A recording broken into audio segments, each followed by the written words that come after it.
అందరికీ నమస్కారం. Welcome to మరళా హోమ్. ఈ వీడియో దీని ముందు అప్లోడ్ చేసిన వీడియోకి కంటిన్యూషన్ వీడియో అంటే పార్ట్.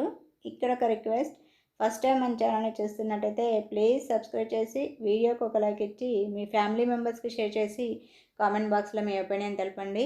నా వీడియోస్ని రెగ్యులర్గా ఫాలో అవ్వాలనుకుంటే బెల్ ఐకాన్ని యాక్టివేట్ చేసుకున్నట్లయితే వీడియో అప్లోడ్ చేసిన వెంటనే మీకు నోటిఫికేషన్ వస్తుంది. ఇక వీడియో స్టార్ట్ చేస్తాను. కుకింగ్ సెక్షన్ కంప్లీట్ చేసి ఇక హాల్లోకి వచ్చి మా చిన్ను ఎగ్జామ్ పేపర్స్ చూసి, అంటే తను ఏ విధంగా ఎగ్జామ్ రాశాడో అవన్నీ ఒకసారి చెక్ చేసి ఎగ్జామ్ పేపర్స్ మీద పేరెంట్స్ సిగ్నేచర్ చేయాలి. ఎప్పుడు నేనే చేస్తాను. మా చిన్ను స్టడీకి సంబంధించి మేమిద్దరం కేర్ తీసుకుంటాం.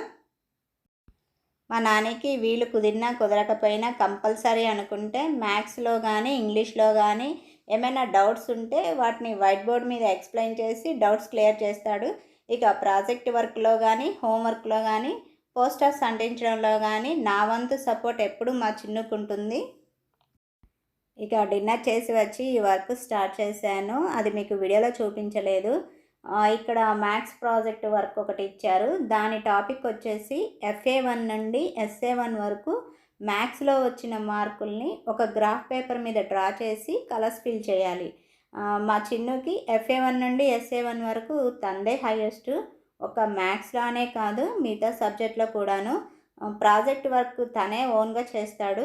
నేను ఏమైనా సైడ్ డిజైన్స్ వేయడం అండ్ పోస్టర్స్ అంటించడం మాత్రమే.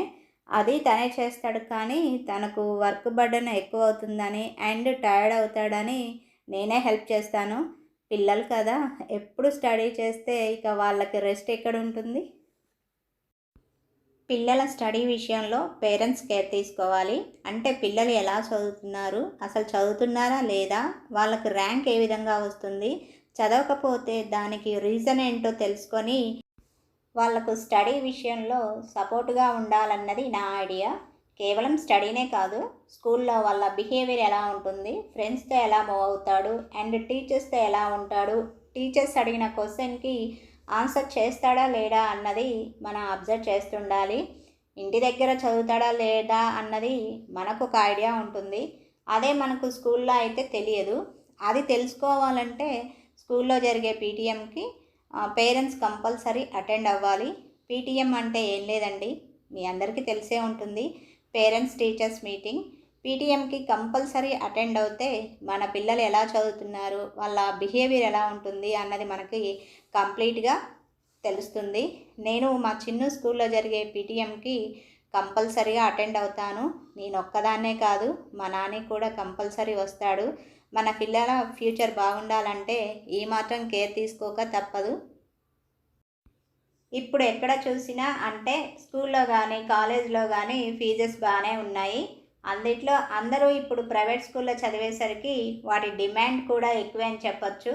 రిచ్ ఫ్యామిలీస్ అయితే ఎంత ఫీజు అయినా భరిస్తారు. అదే మిడిల్ క్లాస్ అయితే ఫీజు భరించడం కష్టం.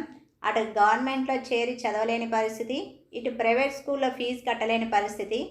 ఏది ఏమైనా ఎక్కువగా సఫర్ అయ్యేది మనలాంటి మిడిల్ క్లాస్ ఫ్యామిలీసే.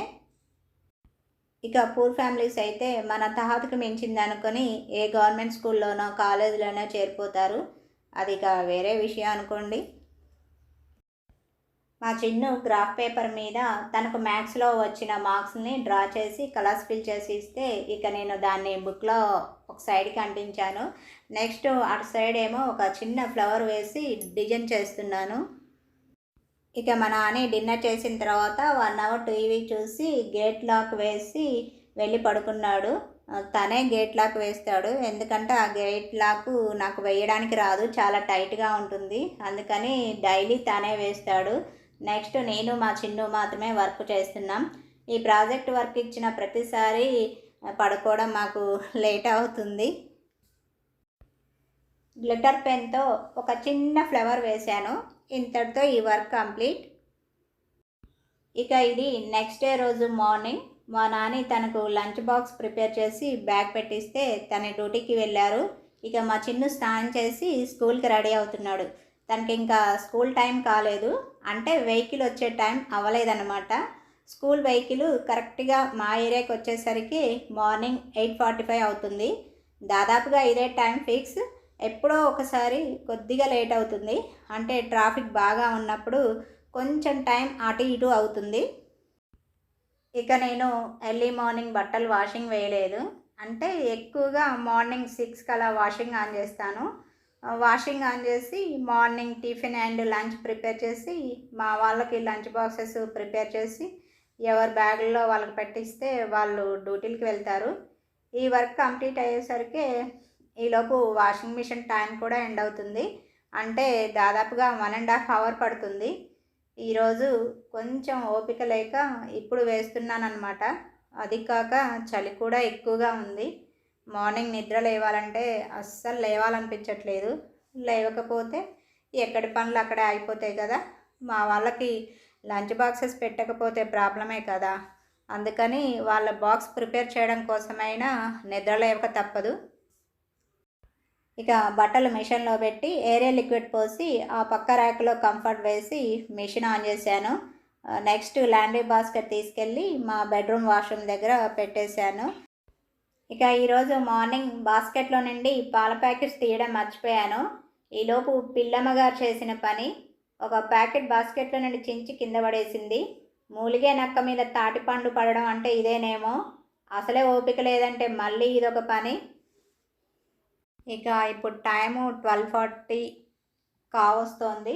ఎవరి డ్యూటీలకు వాళ్ళు వెళ్ళాక గిన్నెలు క్లీన్ చేసి ఇల్లు ఊడడం అండ్ మాప్ పెట్టడం, నెక్స్ట్ వాషింగ్ అయిన తర్వాత డాబా మీద బట్టలు ఆరేసి వచ్చి లాస్ట్లో బాల్కనీ క్లీన్ చేసి ఇక స్నానం చేసి రెడీ అయ్యి దేవుని దగ్గర దీపం పెట్టాను. పూజ చేయాలంటే ముందు పూలు కావాలి. పూలు లేకుండా పూజ చేస్తే మనసులో ఏదో వెల్తీగా ఉంటుంది. 10 రోజుల దాకా మా చెట్టుకి పూలు రాలేదు. ఇక ఇప్పుడిప్పుడే పూలు వస్తున్నాయి.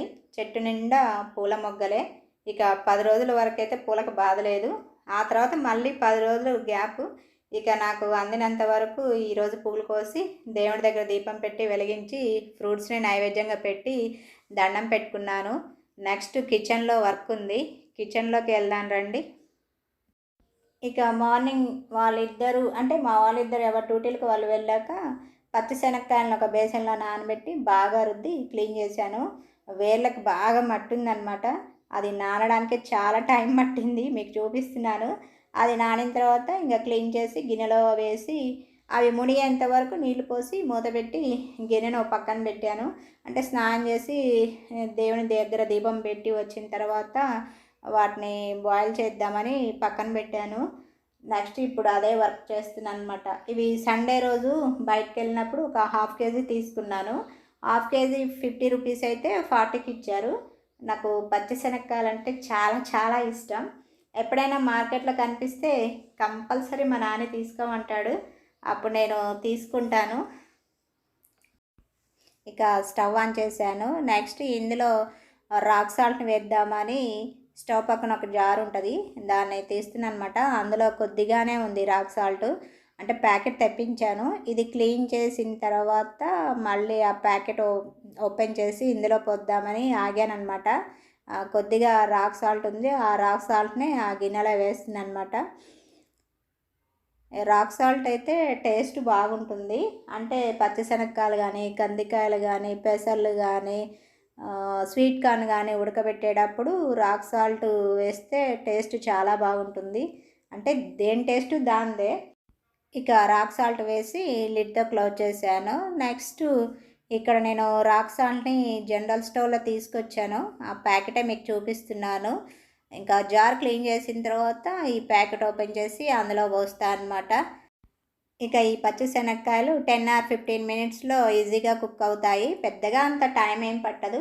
ఈలోపు మనకి ఏదన్నా వర్క్ ఉంటే చూసుకోవచ్చు. నేను మార్నింగ్ కిచెన్లో అంటే గంటెలు కొంచెం తడిగా ఉంటే అవి కిచెన్ స్టాండ్లో పెట్టలేదు. అంటే మళ్ళీ కిచెన్ స్టాండ్ ఇట్లా రస్ట్ లాగా పడుతుంది కదా, అందుకని సర్దలేదు. వాటర్ కారిన తర్వాత సర్దచ్చులే అని అలాగే ఉంచాను. ఇంకా అవి కూడా సర్దేశాను అనమాట. నెక్స్ట్ ఇక్కడ షుగర్ అయిపోయింది మార్నింగ్. ఆ టిన్ కూడా క్లీన్ చేశానమాట. అయిపోయిన వెంటనే క్లీన్ చేసి మళ్ళీ ఫిల్ చేస్తాను. అన్నీ ఒకసారి క్లీన్ చేద్దామని అనుకోను. ఎప్పటి వరకు అప్పుడే కంప్లీట్ చేస్తాను అనమాట. ఇంకా అది కొంచెం తడిగా ఉంటే కాటన్ క్లాత్ పెట్టి తుడుస్తున్నాను. నెక్స్ట్ ఇందులో షుగర్ని ఫిల్ చేయాలి. అసలే వింటర్ కదా, తడి లేకుండా చూసుకొని అందులో ఫిల్ చేసుకోవాలి. లేదంటే షుగర్ లిక్విడ్ లాగా అవుతుంది, అంటే వాటర్ వాటర్గా అవుతుంది కదా. అందుకే తుడిచిందే మళ్ళీ మళ్ళీ తుడుస్తున్నాను. మనకు ఏది ఊరికే రాదు కదా, మనం కష్టపడి సంపాదిస్తేనే దేన్నైనా కొనుక్కోగలుగుతాం. ఆ కొనుక్కున్న దాన్ని కూడా మనం జాగ్రత్త చేసుకోవాలంటే ఇలా పని చేయక తప్పదు. మీతో మాట్లాడుతూనే టిన్ని తడి లేకుండా తుడిచి మీకు చూపిస్తున్నాను. నెక్స్ట్ ఇందులో షుగర్ పోస్తాను. నేను పల్లీలైనా, షుగర్ అయినా, కందిపప్పు అయినా, మినపగుండ్లైనా, ఇడ్లీ రవ్వ అయినా నెలకొకసారి 2 కేజెస్ చొప్పున జనరల్ స్టోర్‌లో తీసుకొస్తాను. తెస్తానంటే నేను ఒక్కదాన్నే వెళ్ళి తీసుకురాను. ఫ్యామిలీతో బయటికి వెళ్ళినప్పుడు తీసుకొస్తాననమాట. ఇంకా నెక్స్టు ఇలాంటి స్టీల్ టిన్స్ ఉంటాయి కదా, అంటే నా టిన్స్ అన్నీ కూడా 3 కేజెస్ స్టీల్ టిన్స్. తీసుకొచ్చినప్పుడు వెంటనే వీటిని క్లీన్ చేసి డ్రై అయిన తర్వాత ఇందులో స్టోర్ చేస్తాను. డైలీ యూజ్ చేసుకోవడానికి స్మాల్ టిన్స్ ఉంటాయి కదా, వాటిలో ఫిల్ చేసుకుంటాననమాట. వాటిలో ఫిల్ చేసి నాకు 4 ర్యాక్స్ స్టాండ్ ఉంది కదా, అంటే మీకు వీడియోలో కనిపించే ఉంటుంది. ఆ 4 ర్యాక్స్ స్టాండ్లో నాకు కనిపించే విధంగా సర్దుకుంటాను. షుగర్ కూడా ఫిల్ చేశాను, మీకు చూపిస్తున్నాను. ఒకవైపు స్టవ్ మీద పచ్చిశనక్కాయలు కుక్ అవుతుండగా, ఇంకొక వైపు కిచెన్లో ఉన్న కొంచెం వర్క్ కూడా కంప్లీట్ చేసి సిస్టమ్ ఆన్ చేద్దామని స్టడీ రూమ్కి వచ్చాను. సిస్టమ్తో నాకేం పని లేదు, జస్ట్ వైఫై కనెక్షన్ కోసం. స్విచ్ చాలా హైట్లో ఉంది, మా నాన్నకి తప్ప మా చిన్నుకి నాకు అందదు. అందుకే సిస్టమ్ టేబుల్ మీద ఒక స్టిక్ ఎప్పుడూ ఉంటుంది. నేను కానీ మా చిన్ను కానీ స్విచ్ ఆన్ చేయాలంటే ఆ స్టిక్తోనే ఆన్ చేస్తాం. యాక్చువల్లీ ఇది స్టడీ రూమ్ కాదు, గెస్ట్ బెడ్రూమ్. ఈ రూమ్ని మేము స్టడీ రూమ్గా యూజ్ చేస్తున్నాం. ఆ సాకెట్ ఏసీ పాయింట్ కోసం అక్కడ మేము సిస్టమ్ పెట్టి యూజ్ చేస్తున్నాం. నెక్స్ట్ కిచెన్లోకి వెళ్దాం. కిచెన్లో పచ్చిశనక్కాయలు కూడా కుక్ అయినాయి, ఒకసారి మీకు చూపిస్తున్నాను. అంటే ఒక స్పూన్ తీసుకొని కుక్ అయినాయి లేదో టెస్ట్ చేస్తున్నాను. ఇక స్టవ్ ఆఫ్ చేసి వాటిని స్ట్రెయినర్ చేసి జల్లు బుట్టకేసిన తర్వాత మీకు ఒకసారి చూపిస్తాను. డ్రై ఫ్రూట్స్తో సమానంగా వేరుశెనగ గింజల్లో పోషకాలు ఉంటాయి. అదే ఉడికించిన వేరుశెనగకాయల్లో చాలా తక్కువ క్యాలరీస్ ఉంటాయి. ఒక కప్పు ఉడికించిన వేరుశెనగకాయలో 90 క్యాలరీస్ ఉంటాయి. అదే ఫ్రై చేసిన వేరుశెనగ గింజల్లో దాదాపు 160 క్యాలరీస్ ఉంటాయి. కాబట్టి ఉడికించిన వేరుశెనగకాయలు తింటే వెయిట్ కూడా కంట్రోల్లో ఉంటుంది. అదే ఉడికించిన వేరుశెనగకాయల్లో ఫ్లేవనాయిడ్స్ ఉంటాయి.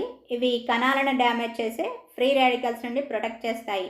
కాబట్టి మనకు దొరికినప్పుడల్లా వీటిని కొనుక్కొని ఏదో ఒక టైంలో స్నాక్గా పిల్లలైనా పెద్దలైనా తినచ్చు. సరే ఫ్రెండ్స్, ఈ వీడియోని ఇంతటితో ఎండ్ చేస్తున్నాను. మళ్ళీ నెక్స్ట్ వీడియోలో కలుస్తాను. వీడియో నచ్చితే ఒక లైక్ ఇవ్వండి. మీరు ఇచ్చే లైక్ నాకు ఎంతో సపోర్ట్గా ఉంటుంది. Thank you for watching. Bye bye.